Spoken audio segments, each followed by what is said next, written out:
universitaires pour ce temps fort de travail, de fabrique du projet. Permettez-moi aussi de me présenter. Donc, je suis Jacqueline Madren, la tête de liste iséroise dans cette campagne des élections régionales Rhône-Alpes-Auvergne. J'aimerais tout d'abord commencer par donner quelques éléments sur le pourquoi de mon engagement. Je dis mon engagement parce que je fais partie de ces personnes qui, dans cette liste portée par le Parti communiste français, la gauche républicaine et sociale, sont des personnes de l'ouverture, issues du monde syndical, du monde associatif, de collectifs divers et variés, de mouvements, d'usagers, mouvements d'éducation populaire, etc. Donc c'est bien aussi à ce titre que je souhaiterais parler, remercier aussi les copains et les camarades qui m'ont proposé d'être tête de liste. Ça a un sens très très fort. Et le premier sens que j'y vois, c'est qu'on est aujourd'hui sur 13 régions dont les pouvoirs vont être renforcés. Et qui dit pouvoir renforcé, dit forcément éloignement des lieux de décision, éloignement des processus de construction du débat politique. Et cette liste, elle fait sens pour moi parce qu'elle a pris le soin de se construire en y associant tous les gens issus des territoires d'action, tous les gens engagés, et que ceci s'incarne par la présence de personnes différentes. Et ça s'incarne particulièrement en Isère, avec moi de fait, puisque j'en suis carrément la tête de liste. Donc je trouve que c'est une confiance, et c'est une façon d'aller jusqu'au bout d'une idée forte qui vient contrer cette première volonté, je crois, qu'a la région de nous éloigner et d'une régionalisation des pouvoirs qui, de fait, est une rupture républicaine. Et à cette rupture républicaine, on oppose le lien très fort avec les territoires de lutte, les territoires d'engagement, les territoires d'action. Donc là, je me retrouve complètement là-dedans, avec tous les débats que ça va susciter, les débats contradictoires, les chantiers qui s'ouvrent, et cette envie qu'on a de se mettre ensemble en perspective et en écoute. Le deuxième point que j'aimerais soulever, c'est bien sûr le thème l'humain d'abord. L'humain d'abord. Et quand on cherche ce qu'est notre région, la première définition qu'on en trouve, c'est la région au 6e rang européen pour ses richesses. L'histoire est belle. Mais de quelle histoire s'agit-il? De quelle richesse et pour qui? Donc, première question. On sait pertinemment qu'une multinationale ne vont pas se gêner pour jouer la surenchère entre les régions à l'intérieur de l'Hexagone, entre les régions en Europe, qui va avoir la part belle? Les gens, les marchés financiers. Et ça, on l'a vu déjà. Nous, on a rencontré il y a peu de temps les syndicalistes de ST Microelectronics. Et très franchement, on était déjà sur des identifications de cette question de la compétitivité entre régions et des conséquences humaines et sociales que ça veut dire pour les gens. Donc je pense que cette question des richesses, c'est une question fondamentale. Et pour nous, la première richesse, et là aussi c'est quelque chose qui est complètement partagé par tous, c'est bien les gens. C'est les gens qui font la région, la richesse. Et la richesse, elle est individuelle, mais elle est collective, c'est le vivre ensemble, c'est le lien social, la cohésion sociale. Et le premier point de cette cohésion sociale, la première solidarité qui fait sens pour les gens, c'est l'emploi. Je dis ça parce que, issu d'une grande ville qui s'appelle Échirolles, et comme vous, on voit bien combien cette question de l'emploi est essentielle. Quand on ne peut pas se mettre en perspective, quand on ne peut pas penser le lendemain pour ses enfants, ben c'est tout qui part en déliquescence. Le rapport à l'école, le rapport au quartier. Et puis il y a des gens qui s'engouffrent dans ces fractures, qui tirent dessus à coups de stigmatisation, de racisme, de montée de la xénophobie. Et on voit où ça nous entraîne. Donc l'emploi, première solidarité, je crois que c'est vraiment un élément au cœur du projet qui est important.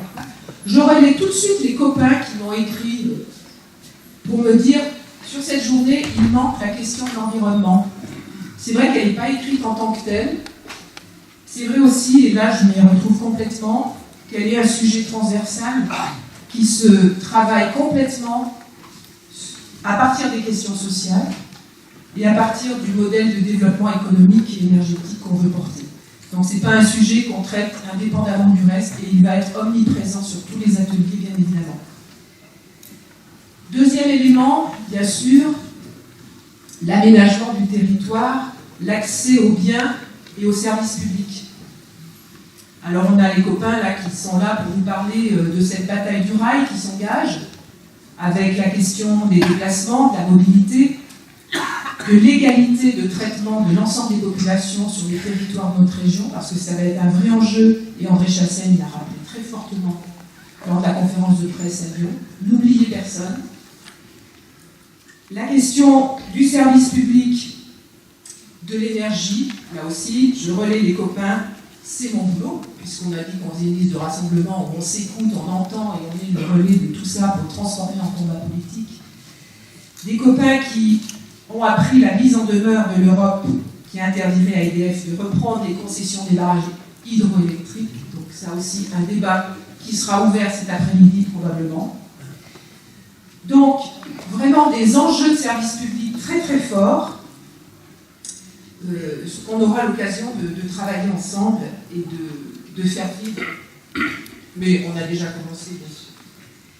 D'autres secteurs qui sont importants, mais finalement, moi je dis quand je vois ce qui se fait à la région, il y a plein de petites cases, parce qu'il y a plein de petites compétences, et finalement notre travail, parce qu'on est très différents, c'est de tirer les fils, et non pas de rentrer dans les cases, mais de relier ces cases-là. Je pense entre autres au travail qu'on a fait avec les jeunes et les JC, j'ai vu plein de jeunes là, qui sont là, qui ont fait un tract super, parce qu'ils disent la région, la jeunesse ça passe par la région, et bien la région elle ne passera pas de nous, et ils ont raison. Parce que quand on travaille les questions de formation, d'insertion, etc., et bien tout de suite on tire un fil qui concerne beaucoup plus largement le statut des jeunes, la dignité qui leur est donnée dans la société aujourd'hui pour rentrer dans le monde du travail. Et ça, c'est vraiment des éléments importants, parce que du coup, la vision qu'on en a, c'est une vision beaucoup plus large et plus politique. Donc je trouve que c'est vraiment important qu'on puisse intégrer toutes ces questions. Bien sûr, c'est la santé, les équipements, la présence humaine sur tous nos territoires. C'est le tourisme. Je le dis parce que j'écoutais, je lisais dans le Dauphiné il y a peu de temps un article sur notre tourisme de montagne, hein, qui est quand même assez fort dans la région, où l'interview portait essentiellement sur la diversification des activités du tourisme. Je me suis dit, c'est pas inintéressant, puis au bout d'un moment, je me suis dit, il manque quelque chose. Il manque simplement, et c'est énorme, que plein de gens ici n'y vont pas au ski. C'est trop cher. Que les gamins, ils regardent passer les voitures. Que les collectivités locales, elles s'arrachent pour organiser des classes transplantées. Que c'est pas du tout accessible. Et que les jeunes qui travaillent là-haut, qui font perchman, sur les équipements, etc., ils vivent à plusieurs dans des camping-cars, parce que c'est des grands précaires, et qu'ils ont comme tout confort les sanitaires publics de la station. Voilà, ça c'est la réalité. Et je me suis dit, et c'est là que la question de l'environnement et la question sociale et la question du développement économique se rejoignent, c'est tout ça qu'il faut qu'on traite ensemble pour avancer. Peut-être un autre élément important de la région que je voudrais soulever, c'est celui de la culture. Je ne lui fais pas une place à part, parce que, voilà. Mais elle devient quand même un peu, cette culture, la variable d'ajustement aujourd'hui dans des contextes financiers qui sont contraints. Et je voudrais, pour ce qui me concerne, rappeler que la culture, c'est vraiment, sans doute, aussi la condition d'exercice du politique, parce que c'est là que se joue le débat, c'est là que se joue la circulation de la parole, c'est là que se joue la création, l'innovation et la transformation. Et qu'on aurait tort de la prendre comme une marchandise comme les autres, et qui pourrait se substituer à n'importe quel marché. Je pense que ça, il y a un enjeu fort. D'ailleurs, les acteurs culturels que j'ai eu l'occasion de rencontrer, professionnels, amateurs, intermittents, aujourd'hui sont extrêmement inquiets sur ce qui se passe avec des politiques qui se mêlent de plus en plus de programmation. Et on sait que la culture, dans toutes les sociétés extrêmes, autoritaires, sont très très malmenées. Donc c'est qu'il y a un vrai enjeu. Donc cette question de la culture à la région, c'est une vraie question. Je terminerai juste en disant que l'éloignement des structures de décision, ce processus un peu d'éloignement, mais aussi d'effacement du politique, ce processus, je pense, d'effacement de la vie politique, il est réel. On l'a vu ailleurs, on l'a vu dans d'autres pays. Comme si tout ce qui se passait au niveau de l'Europe n'est pas discutable, n'est pas négociable, c'est comme ça et pas autrement. Et à vous, on va vous donner quelques miettes sur lesquelles vous pourriez discuter avec des dispositifs. C'est pas ça qu'on veut. Nous, on veut discuter de tout et la parole, on va se la réapproprier de manière ouverte avec tous ceux qui sont là sur cette liste. Donc je crois que c'est important de dire qu'on sera vigilant, y compris sur l'utilisation de l'argent public, parce que quand les collectivités prennent des risques pour aider les entreprises, et que celles-ci font encore des dividendes et qu'il n'y a pas de pistage, d'évaluation ou de suivi, je pense que là, trop, c'est trop. Donc il faut vraiment qu'on aille sur ces questions d'argent public. C'est le dernier point que je voulais soulever. Cécile, tout à l'heure, donnera d'autres éléments. Je dirais juste que cette dynamique qu'on crée, on en a besoin pour la région, pour résister, pour proposer, pour rassembler. C'est aussi un marchepied pour rassembler après.